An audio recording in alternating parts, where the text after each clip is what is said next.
Hello friends, welcome to my YouTube channel smart IQ platform. दोस्तों, मैं आपके सामने आज डाइजेस्टिव सिस्टम की दूसरी वीडियो लेकर उपस्थित हुआ हूं। पहले वीडियो में दोस्तों हमने पूरे ह्यूमन डाइट के बारे में पढ़ा था एंड विटामिन्स में हम लोग विटामिन डी तक किए थे। अब जो बचा पार्ट है उसको मैं अपनी दूसरी वीडियो में लेके आपके सामने उपस्थित हुआ हूँ। सो डियर फ्रेंड्स, अब स्टार्ट किया जाए विटामिन ई से। विटामिन डी तक तो हम लोगों ने पढ़ लिया था, अब विटामिन ई बचा है। ई, के और पी के बारे में देखिए दोस्तों। विटामिन ई, इसका रासायनिक नेम है टोकोफेरॉल। रासायनिक नेम तो जरूर से याद रखिएगा, हर विटामिन की बताया ही था। हर एग्जाम में मैच कराने के लिए विटामिन ई के सारे विटामिन के बारे में जरूर आ जाता है। तो विटामिन ई का रासायनिक नेम टोकोफेरॉल। क्या करती है? यह हमारी प्रतिरोधक क्षमता को बढ़ाती है, हमारी इम्यूनिटी को बढ़ाती है। इम्यून सिस्टम लिखा भी हो, इम्यून सिस्टम प्रतिरक्षा तंत्र को स्वस्थ रखने के लिए विटामिन ई की आवश्यकता होती है। यह नपुंसकता को रोकने वाले विटामिन है, मतलब एंटी स्टेरिलिटी विटामिन। यह त्वचा पर चमक लाती है, ग्लो ऑफ स्किन। इसी विटामिन के चलते त्वचा पर ग्लो आता है। इसीलिए विटामिन ई को हम ब्यूटी विटामिन भी कहते हैं। इसका सोर्स है पत्ती वाली सब्जियां, दूध, बटर मतलब मक्खन, वनस्पति तेल, प्लांट ऑयल, और इसका मेन सोर्स है अंकुरित गेहूं। यहां तक दोस्तों आप लोग बात समझ गए होंगे। और हर विटामिन का मेन सोर्स जरूर याद रखिएगा। सोर्स तो सबके कॉमन मिल जाते हैं, लेकिन जो मेन सोर्स है वो अलग रहेगा। विटामिन के, इसका रासायनिक नेम फिलोक्विनोन। प्रोथ्रोम्बिन प्रोटीन बनाने के लिए विटामिन के की आवश्यकता होती है। अब आप कहेंगे कि ये क्या होता है? हमारे शरीर में विटामिन के की सहायता से लीवर में प्रोथ्रोम्बिन प्रोटीन बनता है। प्रोथ्रोम्बिन प्रोटीन विटामिन के बनाता है। किस लिए बनाता है? तो रक्त का थक्का मतलब ब्लड क्लॉटिंग बनाने के लिए प्रोथ्रोम्बिन प्रोटीन की आवश्यकता होती है। और ब्लड क्लॉटिंग दोस्तों बहुत ही जरूरी चीज है। देखिए, दो चीजें हैं, विटामिन के और विटामिन पी में लोग हमेशा कंफ्यूज हो जाते हैं। विटामिन के कहता है कि ब्लड क्लॉटिंग हो और विटामिन पी कहता है ब्लड क्लॉटिंग ना हो। तो इस बारे में समझिए कैसे। विटामिन के मतलब अगर बाहर से बॉडी स्किन कट जाए तो जो ब्लड निकलता है वहां ब्लड क्लॉटिंग होना चाहिए, वो के की सहायता से होता है। और जनरली रक्त का थक्का 2 से 5 मिनट में बन जाता है। अभी आगे मैं लिखा हूं, आपको बताऊंगा। और विटामिन पी कहता है कि ब्लड क्लॉटिंग, ये कह रहा है कि विटामिन के कह रहा है ब्लड क्लॉटिंग हो, और विटामिन पी कहता है ब्लड क्लॉटिंग ना हो। कहां ना हो? शरीर के अंदर ना हो। भाई जाहिर सी बात है, अगर शरीर के अंदर ब्लड क्लॉटिंग हो जाएगी तो उसी को हम लोग बोलते हैं हैमरेज हो गया, तो आदमी की मृत्यु हो जाती है। तो देखिए विटामिन पी, इसका रासायनिक नेम हेस्पेरिडाइन। रक्त की नलिका के अंदर मतलब ब्लड डक्ट के अंदर, रक्त की नलिका के अंदर रक्त के प्रवाह को कम करने या रोकने के लिए विटामिन पी की आवश्यकता होती है। और विटामिन पी की कमी से इंटरनल हैमरेज खतरा बढ़ जाता है, जिसकी वजह से दोस्तों हम लोगों को हार्ट अटैक या हैमरेज भी हो सकता है। इसके सोर्स हैं खट्टे फल, जितने भी साइट्रस फ्रूट हैं वो भी विटामिन पी के सोर्स हैं। और जो मुख्य स्रोत है वो नींबू है। ठीक है दोस्तों, अब देखिए ब्लड क्लॉटिंग का दोनों से संबंध है, इसलिए मैंने यहाँ ब्लड क्लॉटिंग को अच्छे से समझाया है, जो विटामिन के की सहायता से होता है। आइए देखते हैं। ब्लड क्लॉटिंग, रक्त का थक्का बनने के दौरान या ब्लड क्लॉटिंग होने के दौरान 3 महत्वपूर्ण प्रतिक्रिया निम्न होती है। नंबर 1, प्रोथ्रोम्बिन प्रोटीन पर थ्रोम्बोप्लास्टिन की क्रिया होती है, जिससे थ्रोम्बिन बनता है। फिर फाइब्रिनोजन पे थ्रोम्बिन की क्रिया होती है तो फाइब्रिन बनता है। और फिर दोस्तों फाइब्रिन जैसे ही बनने के बाद हमारे शरीर में ब्लड सेल्स ऑलरेडी मौजूद रहते हैं।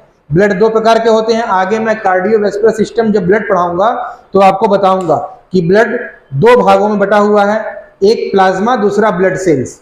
तो फाइब्रिन जैसे ही ब्लड सेल्स से मिलता है उसी को बोलते हैं वो ब्लड क्लॉट हो गया, तुरंत आपका रक्त का थक्का जम गया। इसी को बोलते हैं ब्लड क्लॉटिंग। इसीलिए मैंने यहां लिखा है कि प्रोथ्रोम्बिन और फाइब्रिनोजन का निर्माण लीवर में विटामिन के की सहायता से होता है। ये क्वेश्चन है, आपसे ऐसा ही क्वेश्चन पूछेगा कि प्रोथ्रोम्बिन और फाइब्रिनोजन का निर्माण, ये जो दोनों प्रोटीन है इनका निर्माण कहाँ होता है? तो पहला आंसर लीवर में होता है। और किस विटामिन की सहायता से होता है? तो विटामिन के की सहायता से होता है। विटामिन के दोस्तों रक्त का थक्का बनाने में सहायक होता है। अगला क्वेश्चन पूछता है कि रक्त का थक्का कितने मिनट में बन जाता है? तो सामान्यतः रक्त का थक्का 2 से 5 मिनट में बन जाता है दोस्तों। 2 से 5 मिनट आपका रक्त ब्लड क्लॉटिंग हो जाता है। नोटिस पॉइंट मैंने लिखा है कि रक्त का थक्का बनाने के लिए अनिवार्य प्रोटीन फाइब्रिनोजन होती है। फाइब्रिनोजन अगर नहीं होगी तो आगे फाइब्रिन बनेगा ही नहीं। इसीलिए अगर आपसे क्वेश्चन करे कि ब्लड क्लॉटिंग में अनिवार्य प्रोटीन कौन सी होती है तो आप बताएंगे फाइब्रिनोजन। तो आपको यहां तक बात दोस्तों समझ में आ गई होगी। एक टर्म्स और आता है इसी से जुड़ा हुआ, थ्रोम्बोसिस। आइए इसको समझते हैं। रक्त की नलिका के अंदर ब्लड क्लॉटिंग को थ्रोम्बोसिस कहते हैं।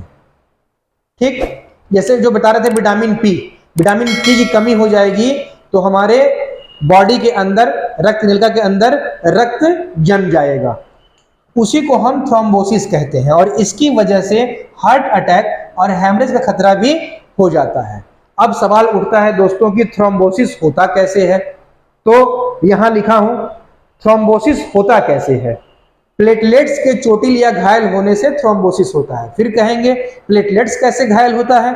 तो डेंगू वायरस के बढ़ने से प्लेटलेट्स घायल होता है और प्लेटलेट्स के घायल होने से थ्रोम्बोसिस होता है, जिसे हम साइंस की भाषा में बोलते हैं रक्त की नलिका के अंदर ब्लड क्लॉटिंग हो जाना। ठीक है दोस्तों,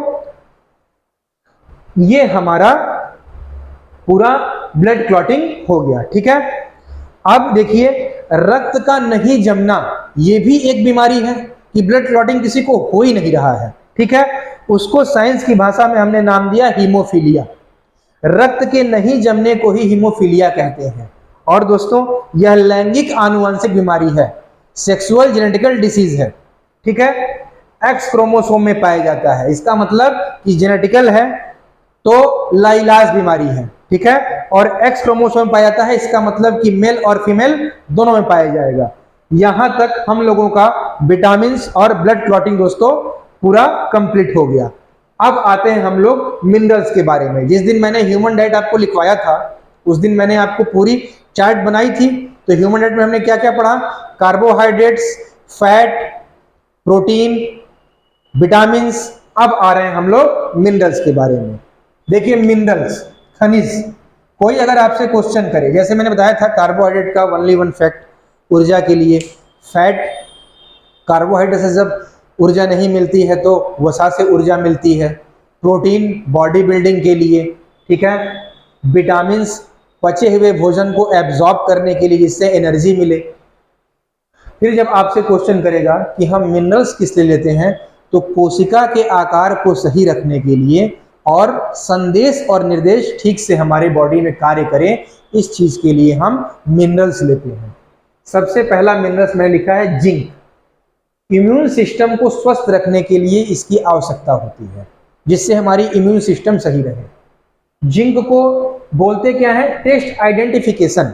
इसका मतलब कि ये टेस्ट को, स्वाद को पहचानता है। दोस्तों बेसिक टेस्ट कितने प्रकार के होते हैं? 4 प्रकार के। ठीक है, मैंने जिस क्लास में पूछा कि टेस्ट कितने प्रकार के होते हैं, लोग यहां भी गलती, आज तक सही आंसर जल्दी नहीं देते हैं। सब लोग रोज खाते हैं, स्वाद रोज खाते हैं, खाने में स्वाद है और रोज ये 4 चीजें खाते हैं, लेकिन कोई सही से बता नहीं पाता है।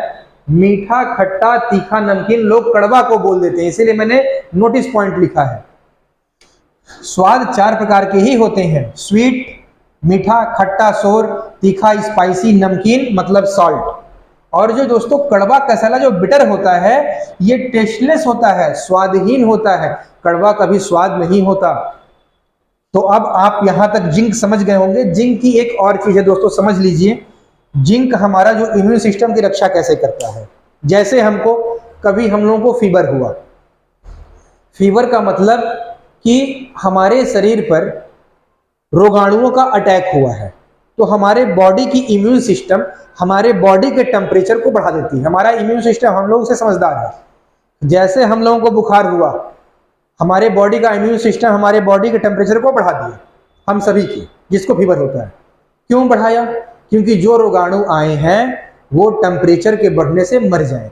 जैसे देखते हैं जब कोई बीमारी होती है, डॉक्टर क्या बोलता है? पानी को गर्म करके छान के पीजिए, गर्म करने सारे जर्म्स मर जाते हैं। इसीलिए हमारी इम्यून सिस्टम हमारे बॉडी के टेम्परेचर को बढ़ाता है जिससे रोगाणु मर जाए। उसी दौरान हमारे जीभ पर जिंक पाया जाता है, उसकी मात्रा अपने उचित मात्रा से कम हो जाती है। इसी कारण हमको फीवर जब होता है दोस्तों, तो स्वाद पहचान में नहीं आता है। आप लोग देखे होंगे कि हम लोग जब हम लोग बुखार जब होता है और हम लोग कुछ भी खाते हैं तो घर पे खाना वैसे ही बन रहा है, सेम टू सेम जो रोज बनता है, लेकिन हम लोग कहते हैं कभी खाना, अरे आज नमक ज्यादा हो गया, घर वाले गुस्साएंगे, सेम तो नमक पड़ा है लेकिन हम लोगों को अधिक लगेगा, कभी कम लगेगा। जिसको फीवर होता है उसको देखिएगा स्वाद पहचान में नहीं आता, क्योंकि जिंक की मात्रा डाउन हो जाती है, इसलिए स्वाद पहचान में नहीं आता। इसलिए लिखा हूं कि जिंक का मतलब टेस्ट आइडेंटिफिकेशन। दोस्तों आप मिनरल्स जिंक के बारे में समझ गए होंगे। अब आइए हीमोग्लोबिन के बारे में समझते हैं, बहुत इंपॉर्टेंट है, यहां से कई क्वेश्चन भी आते हैं, पीसीएस में कई क्वेश्चन बने हैं। सबसे पहले इसकी खोज हुनफील्ड ने 1840 ईस्वी में की थी। यह आरबीसी में पाया जाता है। हीमोग्लोबिन क्वेश्चन पूछता है कि हीमोग्लोबिन कहां पाया जाता है? आरबीसी में, रेड ब्लड कॉर्पस्कुलस, लाल रक्त कणिकाएं। इसी के कारण ब्लड का रंग लाल होता है। ठीक है दोस्तों, ये भी क्वेश्चन है, रक्त का रंग लाल किसके कारण होता है? तो आप बताएंगे हीमोग्लोबिन के कारण। ठीक है, इसका मुख्य कार्य CO2 और O2 मतलब कार्बन डाइऑक्साइड और ऑक्सीजन का परिवहन करना है शरीर में, इसका ये मेन कार्य है। इसमें क्या होता है कि जब हीमोग्लोबिन ऑक्सीजन से मैच करता है तो ऑक्सी हीमोग्लोबिन बनाता है, जिसमें ऑक्सीजन का परिवहन दर सबसे ज्यादा होता है। और जब हीमोग्लोबिन कार्बन मोनोऑक्साइड से अभिक्रिया करता है तो कार्बोक्सी हीमोग्लोबिन बनाता है, इसमें ऑक्सीजन की परिवहन क्षमता घट जाती है, जिससे हमारी कार्य क्षमता भी घट जाती है। इसीलिए प्रदूषण के मामले में भी कार्बन मोनोऑक्साइड सबसे सर्वोपरि गैस है। गाड़ी के धुओं से कार्बन मोनोऑक्साइड निकलता है दोस्तों। अब पूछता है कि हीमोग्लोबिन मेल और फीमेल में इसकी रेंज, इसकी मात्रा क्या होती है? तो मेल में 14 ग्राम पर डेसीलीटर और फीमेल में 13 ग्राम पर डेसीलीटर। तो जाहिर सी बात है दोस्तों, जिसके अंदर जितना हीमोग्लोबिन बनेगा ब्लड भी उसी मात्रा में होगा। आप जानते हैं क्वेश्चन पूछता है कि महिलाओं के शरीर में पुरुषों की तुलना में आधा लीटर रक्त कम क्यों होता है? क्योंकि उनके अंदर हीमोग्लोबिन ही कम होता है पुरुषों की तुलना में। देख ही रहे हैं, यहाँ 14 ग्राम पर डेसीलीटर है मेल में और महिला में, फीमेल में 13 ग्राम पर डेसीलीटर। इसी कारण महिलाओं के शरीर में पुरुषों की तुलना में आधा लीटर रक्त कम होता है। ऐसे नोटिस पॉइंट लिखे हैं। यहाँ ब्लड की बात आ गई तो आगे तो मैं आपको ब्लड में पूरा पढ़ाऊंगा, लेकिन यहाँ मैंने लिख दिया है कि मनुष्य के शरीर में 5 से 6 लीटर रक्त होता है। रक्त एक क्षारीय विलयन है जिसका पीएच मान 7.4 होता है। ठीक है दोस्तों, तो अब आप ये मिनरल हीमोग्लोबिन भी समझ गए होंगे। अभी और मिनरल है, अभी एक चैप्टर है, इसका एक स्क्रीनशॉट ले लीजिए, फिर मैं आगे बढ़ता हूं। दोस्तों आपने स्क्रीनशॉट अब ले लिया होगा, मैं उम्मीद करता हूं। पिछले जो मैं लिखा था अभी मिनरल्स के बारे में, हम लोग अभी Fe तक पढ़े, लोहा के बारे में मतलब हीमोग्लोबिन। अब अगला मिनरल आयोडीन। आयोडीन हम किस लिए लेते हैं दोस्तों? थायराइड ग्लैंड के अच्छे तरीके से कार्य करने के लिए आयोडीन की आवश्यकता होती है। जो गले में थायराइड ग्लैंड पाई जाती है हमारी, उसी वो ठीक तरीके से कार्य करे, उसके लिए हम लोग आयोडीन को लेते हैं मिनरल्स के रूप में। हाइपोथायरॉयडिज्म, इसका मतलब होता है आयोडीन की कमी। आयोडीन की कमी से गॉइटर, घेंघा नामक रोग हो जाता है, जो आप देखते होंगे भारत में जितने कुपोषण के शिकार बच्चे होते हैं उनमें घेंघा रोग पाया जाता है। इस रोग में क्या होता है?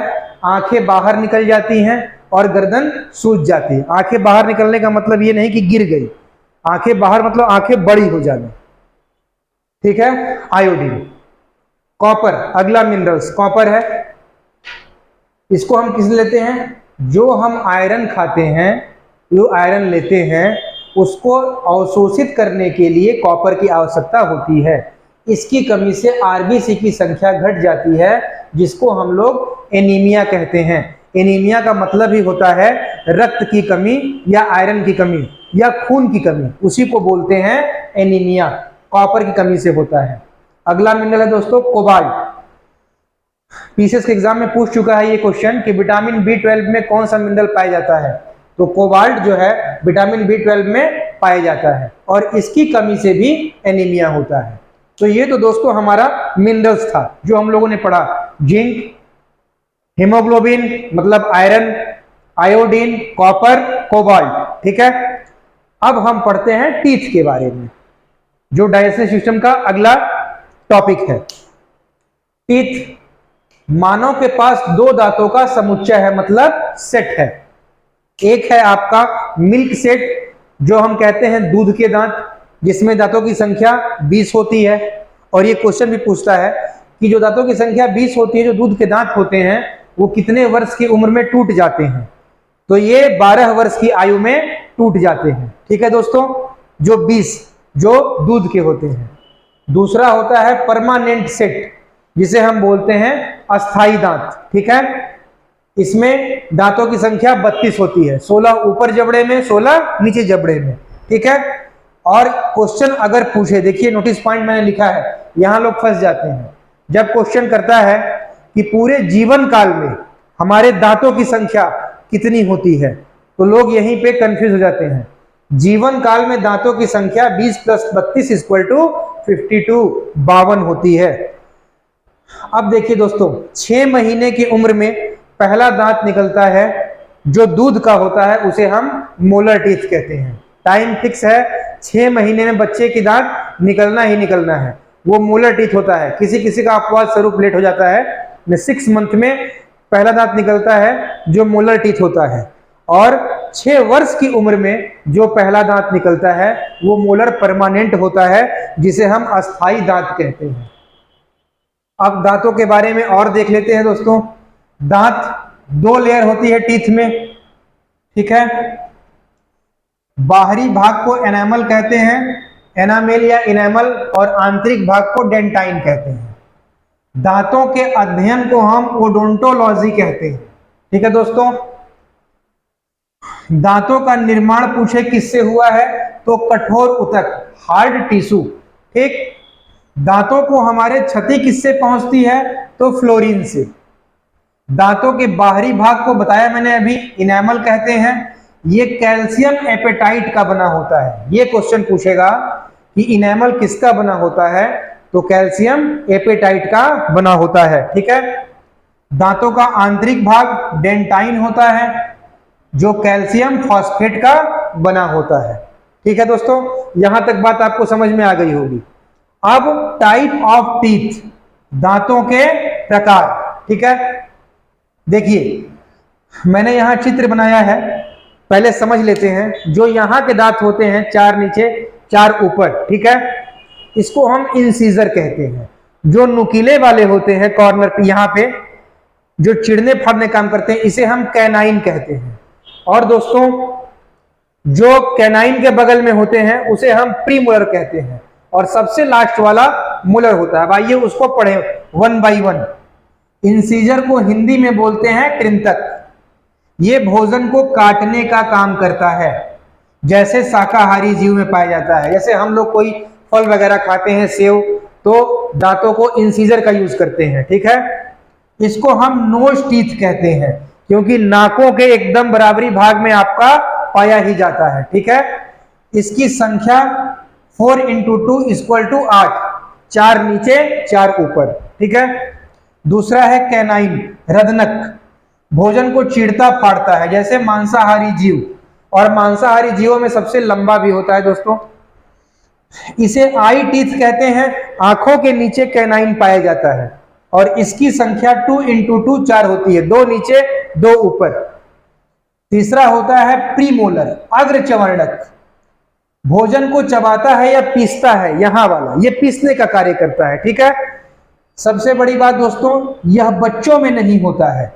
क्वेश्चन यही फंसता है, जब आपसे क्वेश्चन करे कौन सा दांत बच्चों में नहीं पाया जाता, तो आप बताएंगे कि प्रीमोलर टीथ बच्चों में नहीं पाया जाता है, ये बच्चों में नहीं पाया जाता, ठीक है। इसे चीक टीथ कहते हैं। गाल के नीचे पाए जाने टीथ को हम कहते हैं चीक टीथ। यही जब उखड़ जाता है तो गाल धंस जाता है, ठीक है। फिर होता है मोलर टीथ, चवर्णक। यह भी भोजन को पीसने का कार्य करता है। इसको हम विजडम टीथ कहते हैं, मतलब बुद्धिमानी वाला दांत यही होता है, बुद्धिमानी वाला दांत यही होता है। थर्ड मोलर बच्चों में नहीं होता। जैसे यहां मैंने चित्र बनाया, तो जो ये वाला पार्ट है मोलर का, तीसरा मोलर, ये बच्चों में नहीं होता। एक दो मोलर होते हैं, लेकिन जो तीसरा मोलर होता है बच्चों में नहीं होता, और प्री मोलर तो होता ही नहीं है, इसीलिए लिखे हैं यह बच्चों में नहीं होता, और थर्ड मोलर बच्चों में नहीं होता है। दांतों के बारे में दोस्तों आप अच्छे समझ गए होंगे। अब आते हैं हम पाचन के बारे में। जो पूरा हम डाइजेस्टिव सिस्टम पढ़े हैं, मानव आहार, अभी तक तो ये जाने ये सब कैसे क्या लेना चाहिए, मानव आहार पूर्ण होना चाहिए, संतुलित होना चाहिए, क्या खाएं क्या ना खाएं, सब देखे हम लोग। फिर किससे खाते हैं खाना, दांतों से, दांतों के बारे में पढ़ लिए, ठीक है। अब हम पाचन के बारे में पढ़ेंगे कि पाचन कैसे होता है। अब पूरे पाचन के बारे में, ये सब तो पढ़ लिए, तो पाचन मुख्य जो होता है वो कैसे होता है। एक चीज दोस्तों भूल गया था, ये भी नोटिस कर लीजिएगा। इनेमल, अगर आपसे पूछे कि हमारे शरीर में सबसे अधिक मजबूत क्या होता है, मतलब हड्डी से भी मजबूत, तो आप बताएंगे इनेमल। बोन पूरे शरीर मजबूत नहीं होती है, बोन से भी मजबूत होता है इनेमल, ठीक है दोस्तों। आइए पाचन पे आते हैं। डाइजेशन, पाचन पूछे तो बताएंगे आप यह एक फिजियोकेमिकल प्रोसेस है, मतलब भौतिक भी है रासायनिक भी है। प्रोसेस मतलब प्रक्रिया है। भौतिक कैसे, हम उसको अब खाते हैं, मुंह से चबाते हैं, और केमिकल जो हमारे एंजाइम मिल जाते हैं पचाने के लिए, तो फिजियोकेमिकल प्रक्रिया है। पाचन का मुख्य कार्य क्या होता है, भोजन से ऊर्जा का निर्माण करना, ठीक है दोस्तों। पाचन किस तरीके से होता है, ठीक है, ये जानना है। तो दो चीज, एलिमेंट्री कैनाल और डाइजेस्टिव ग्लैंड के द्वारा हमारे शरीर में पाचन की विधि होती है। एलिमेंट्री कैनाल का हिंदी अर्थ आहार नाल, और डाइजेस्टिव ग्लैंड का मतलब होता है पाचक ग्रंथि। क्वेश्चन यही पूछता है कि आहार नाल की लंबाई कितनी होती है। अगर मीटर में कहे तो लगभग 9 मीटर, और अगर फीट में आए तो 32 फीट इसकी लंबाई होती है। इसके अंतर्गत दोस्तों क्या आता है, बक्कल कैविटी, मुख गुहा। यहां शुरू करते हैं गुहा, खाली स्थान को हम लोग गुहा कहते हैं, तो मुख गुहा, खाना इसी में रखते हैं, जहां पे कुछ हम रखें उसको गुहा कहते हैं, खाली स्थान, तो मुख गुहा, बक्कल कैविटी। फिर ओएसोफेगस, ग्रास नली, जहां पर खाना आपके धीरे धीरे पेट में जाता है। फिर स्टमक, आमाशय, मतलब पेट, साइंस की भाषा में आमाशय बोलते हैं, इस तरह हम पेट बोलते हैं। बाहर वाला भाग उदर होता है, अंदर का भाग स्टमक होता है, ठीक है। फिर स्मॉल इंटेस्टाइन, छोटी आंत, एंड लार्ज इंटेस्टाइन बड़ी आंत, ठीक है दोस्तों।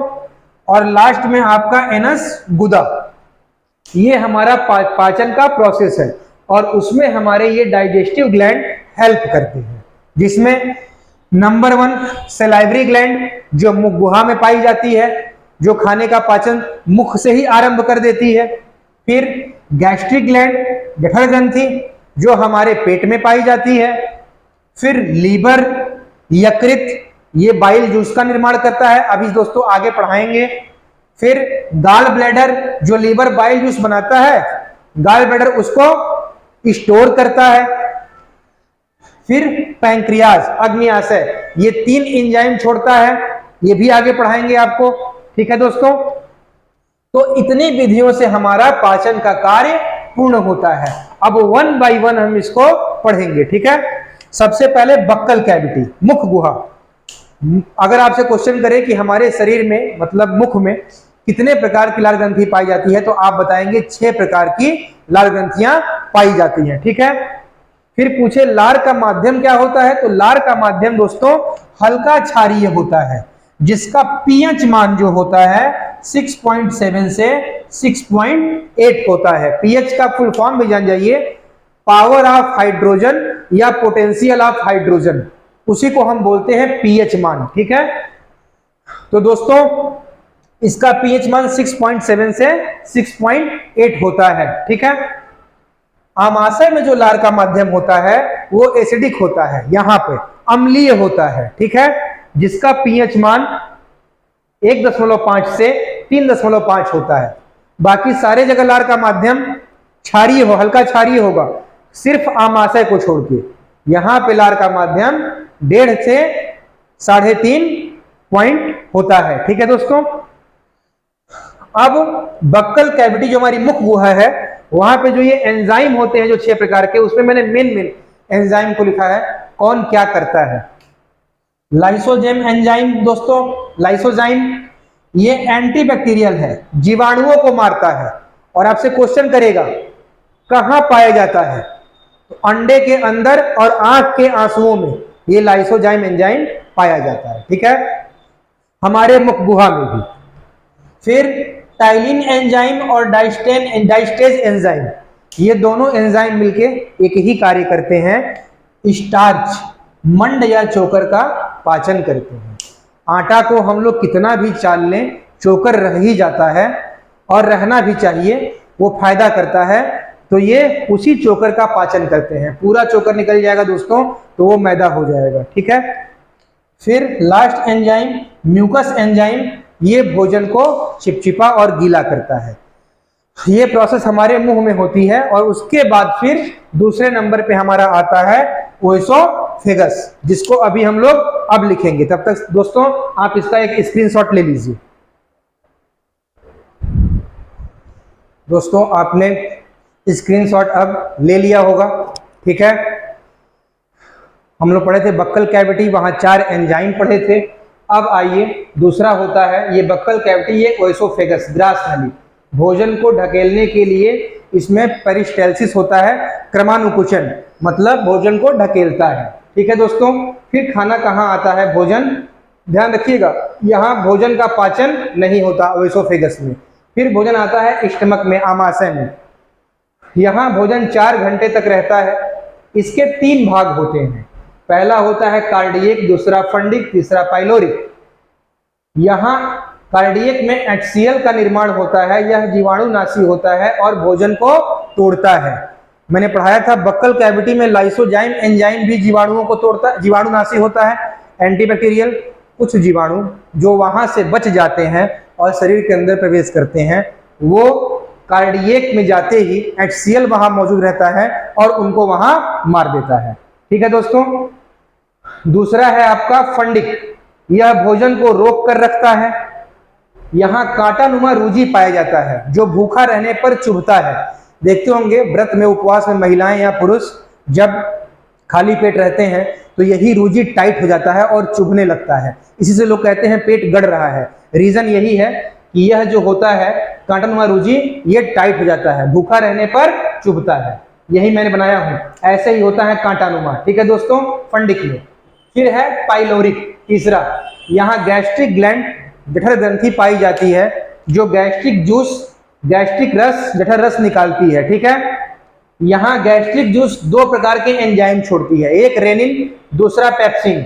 रेनिन दूध से दही बनाने का काम करता है, ठीक है, और पेप्सिन प्रोटीन को पेप्टोन में चेंज कर देता है। ठीक है दोस्तों, मैंने यहाँ लिखा है कि ये काइम है, जब हम खाना खाते हैं उसे हम बोलस कहते हैं, और ये आपका जैसे खाना यहाँ पहुंचता है वो काइम होता है। ठीक है, तो अभी आप बताएंगे सीक्वेंस, बोलस, काइन, काइल। ठीक है, तो रेनिन जब पूछे दूध से दही कौन सा एंजाइम बनाता है, तो रेनिन एंजाइम। ठीक है, आप देखते होंगे जब बच्चे दूध पीते हैं और उल्टी वॉमिटिंग करते हैं तो दही निकलता है। ठीक है, यही रेनिन एंजाइम बच्चों में पाया जाता है जो दूध को दही में चेंज कर देता है, और पेप्सिन प्रोटीन को पेप्टोन में चेंज कर देता है। ठीक है, अब आते हैं अगला पैंक्रियाज, यहां है अग्न्याशय। ठीक है, यह सेक्रेटिन द्वारा हार्मोन होता है, इसी के द्वारा ये उत्तेजित होता है। ठीक दोस्तों, यह जब उत्तेजित होता है तो क्या करता है, कंप्लीट एंजाइम छोड़ता है, पूर्ण पाचक रस छोड़ता है। ठीक है, क्योंकि जो भोजन होता है वो अम्ल के रूप में पेट में आता है, लेकिन स्मॉल इंटेस्टाइन का कहना है कि जब तक खाना क्षारीय नहीं होगा हम नहीं लेंगे, हम नहीं पचाएंगे। इसीलिए सेक्रेटिन पैंक्रियाज को और कोलेसिस्टोकाइनिन गाल ब्लैडर को उत्तेजित करते हुए दोनों को अपने अपने एंजाइम छोड़ने के लिए कहता है, जिससे खाना क्षारीय हो। ठीक, तो देखिए लिखा है मैंने कि यह सेक्रेटिन द्वारा होता है उत्तेजित, कंप्लीट एंजाइम छोड़ता है, टाल, शॉर्ट में बोले तो टाल। क्या दोस्तों, लाइपेज एंजाइम फैट, वसा या लिपिड का पाचन करती है। एमाइलेज एंजाइम स्टार्च या मंड का पाचन करती है। मंड हम लोग मुख में पड़े थे, जो कुछ कभी कभार चोकर मंड मुख से बच जाता है चबाने से, वो आके आपके पैंक्रियाज पेट में आके पच जाता है। इमाइलेज एंजाइम स्टार्च मंड का पाचन कर देता है। ठीक है दोस्तों, फिर ट्रिप्सिन एंजाइम पेप्टोन को पेप्टाइड में चेंज करता है। जो पेप्टोन आपने पढ़ा था कि पेप्सिन प्रोटीन को पेप्टोन में चेंज करता है, उसी को ट्रिप्सिन पेप्टोन जो बना उसको पेप्टाइड में चेंज कर देता है। ठीक है, फिर लीवर, ये रहा लीवर दोस्तों, ये बाइल जूस बनाता है, पित्त रस मतलब गाल, पित्त का निर्माण करता है दोस्तों, और गाल ब्लैडर ये छोटा सा, ये पित्त को स्टोर करता है। तो ये रहा पित्त को स्टोर करता है, और पित्त का पीएच मान जो होता है वो 8 होता है दोस्तों। ठीक है, यह भोजन को क्षारीय करता है। बताया ही कि स्मॉल इंटेस्टाइन का कहना है कि हम भोजन को अम्लीय नहीं लेंगे, क्षारीय लेंगे, तो यह भोजन को क्षारीय करके देता है। ठीक है दोस्तों, उसके बाद gall bladder emulsification of fat, इसका मतलब होता है वसा के बड़े से बड़े अणुओं को तोड़कर छोटा करना। ठीक है, वसा का पाचन करता है, और इसको कौन करता है उत्तेजित, पूछे गाल ब्लैडर को, तो कोलेसिस्टोकाइनिन हार्मोन द्वारा यह उत्तेजित होता है। ठीक है, अब आते हैं स्मॉल इंटेस्टाइन पे। ठीक है, छोटी आंत, यहां पाचन पूर्ण होता है दोस्तों, और पाचन और अवशोषण भी होता है साथ साथ। इसके 3 भाग होते हैं, ड्यूडेनम, जेजुनम और इलियम। ड्यूडेनम में दोस्तों क्या होता है, यहीं से सेक्रेटिन और कोलेसिस्टोकाइनिन हार्मोन निकलता है, जो पैंक्रियाज को और गाल ब्लैडर को उत्तेजित करता है कि आप लोग एंजाइम छोड़िए जिससे भोजन क्षारीय हो। ठीक है, उसके बाद इलियम, यहीं पर पाचन और अवशोषण पूर्ण होता है। जो आप ये देख रहे हैं इलियम, यहाँ पे ऐसी संरचना होती है, इसी को विलाई कहते हैं। यही खाने को पचान, जब खाना पच जाता है तो इसको एब्जॉर्प्शन करने में पूरी तरह से हेल्प करता है, यही एब्जॉर्प्शन करता है। ठीक है दोस्तों, और यही स्मॉल इंटेस्टाइन में इरेप्सिन एंजाइम पाया जाता है, जो यहाँ बना पेप्टाइड, प्रोटीन का भाग, उस पेप्टाइड को अमीनो एसिड में चेंज करता है। मैंने आपको पढ़ाया भी था कि चेंज ऑफ अमीनो एसिड मतलब प्रोटीन। ठीक है, तो आप देख ही रहे हैं कि प्रोटीन यहां आकर अमीनो अम्ल बन गया। अब आते हैं लार्ज इंटेस्टाइन, बड़ी आंत। यह जल का अवशोषण करता है। जब आपसे पूछे कि वाटर का एब्जॉर्प्शन शरीर में कौन करता है, लार्ज इंटेस्टाइन। ठीक है दोस्तों, इसका निचला भाग सिकम कहलाता है। ये जो गोल भाग आप देख रहे हैं, ये वाला भाग गोल वाला, ठीक है, ये सिकम होता है, और यहीं पर अपेंडिक्स होता है। ठीक, लिखे भी हैं, इसका निचला भाग सिकम कहलाता है, यही अपेंडिक्स होता है जो अवशेषी अंग है, मतलब इसका हमारे शरीर में कोई यूज नहीं है, वेस्टिजियल ऑर्गन है। मतलब पहले हमारे शरीर में एक कार्य करता था, लेकिन जब से मनुष्य सर्वाहारी हो गया तब से ये किसी काम का नहीं रहा। आज भी ये मवेशियों में कार्य करता है, गाय भैंसों में।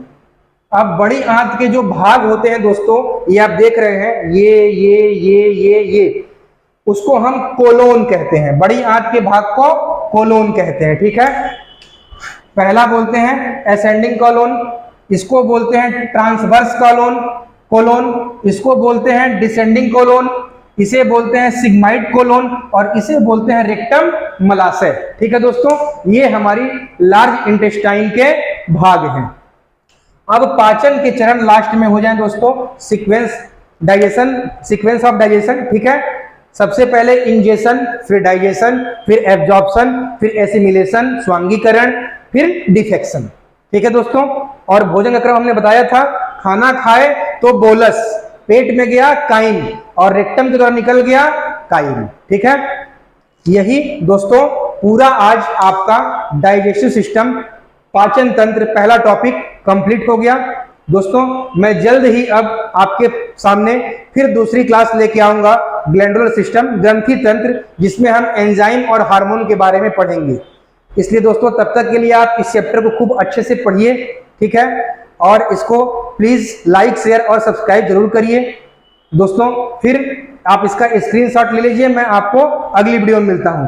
थैंक यू सो मच दोस्तों।